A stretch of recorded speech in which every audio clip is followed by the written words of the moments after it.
Ano? Sino ba si issuer? Siya yung narito isang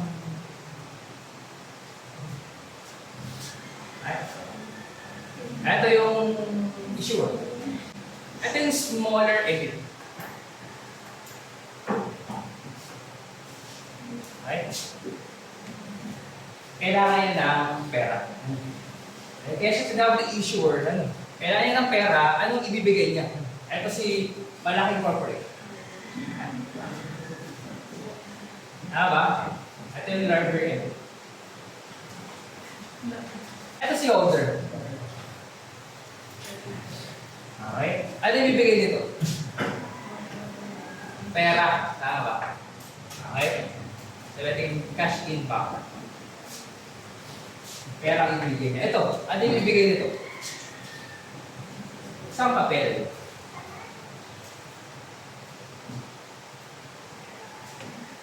Okay? Na nakalagay dyan, ito babayaran nyo. Okay?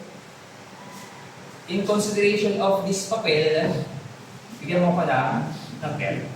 Kaya siya tinawag ng issuer kasi mag-i-issue siya ng papel, ng debt indenture, bond certificate, para ibigay dito. Okay. Siya yung maging holder na ng bond certificate or debt indenture. Bibigay niya yan. Ito, bibigay niya yung pera. Okay? Kaya siya tinawag ng issuer, siya ang mag-i-issue. Siya ang uutang ng pera. In return, makaka-receive siya ng cash. Saan ito mapupunta? Sa kabilang kamay. Okay? Taliwaan yan. Nasa akin na ang cash.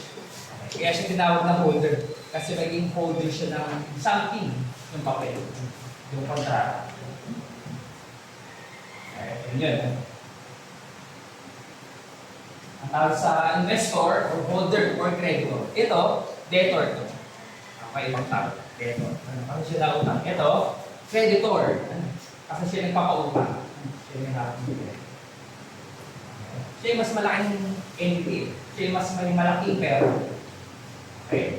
So, charge niya ng interest. At in certain future time, babayaran niya yung principal plus interest. Okay? Okay? Kaya mas naiintindihan ng konti. May difference ng issuer sa investor.